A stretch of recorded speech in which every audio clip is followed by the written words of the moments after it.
শহীদা হাসিনা তার তো দূরের কথা, তার তো কোনো লজ্জা শরম বলতে কিচ্ছু নাই। সে আল্লাহর কাছে তওবা করে আবার ফিরে আসুক। এই বাংলাদেশে পা রাখুক, আমি আর আমার ভাইরা মিলে সংসারে খেলা খেলবো। স্বৈরাচারের দিন শেষ, গর্ব নতুন বাংলাদেশ। আমি যা বলছি সিরিয়াস কথা বলছি। আমি ভবিষ্যতে হতে চাই আমেরিকার প্রেসিডেন্ট আর বিশ্ববিখ্যাত সায়েন্টিস্ট। বলতে চাই ওরা চুরি ডাকাতি বেশি কম করে এবং চুরি ডাকাতি কম হয়, এবং আমি চাই না এরকম হোক, কারণ আমি নিজে একটা আমেরিকার প্রেসিডেন্ট হতে চাই এবং ছোট থেকে আমাকে এই ডিসিশনটা নিতে হবে। এটাই আমি অনেক ভালোভাবে পালন করেছি, এটা আমার খুবই ভালো লেগেছে, কারণ এই দিনে এটা হচ্ছিল স্বাধীনতার দিন এবং আমার এই দিনে আমার ভাইরা 30 লাখ ভাইরা এই রক্তের বিনিময়ে এই দেশটাকে করেছে, স্বাধীন করেছে।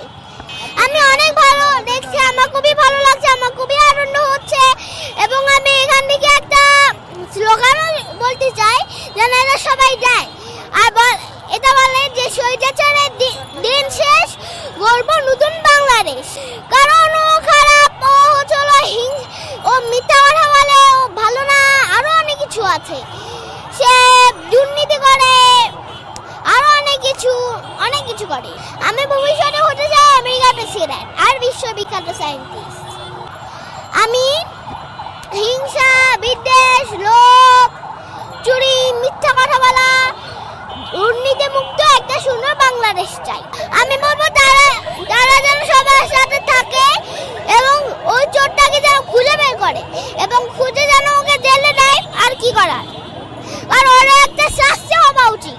আর সেখানে মানুষের মাল চুরি করবে, ওকে নিজের কোনো মাল নাই, ওরা কি কাজ করতে পারে না?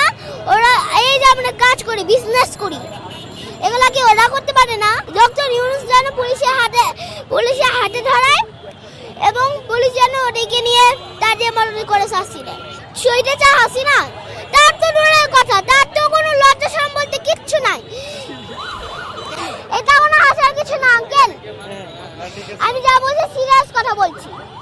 আর তারপর যারা এখানে এসেছে, হাসিনা যে বলে তার যে লজ্জা শরম বলতে কিছু নাই, এই যে যারা যে এরকম করে, আমি চাই তারা যেন এরকম করে না করে। আমি তার কাছে এইটার সামনে আমি 2টা ডিসিশন নিলাম। এক, সে আল্লাহর কাছে তওবা করে আবার ফিরে আসুক। সে অনেক খারাপ কাজ করেছে, তার অনেক সবাই খুব খারাপ কাজে কাটিয়েছে। এই জন্য আমি বলতে চাই সে যেন আল্লাহর কাছে তওবা করে ফিরে আসে। আর সেকেন্ডলি সে এই বাংলাদেশে পা রাখুক, আমি আর আমার ভাইরা মিলে সংসারে খেলা খেলবো।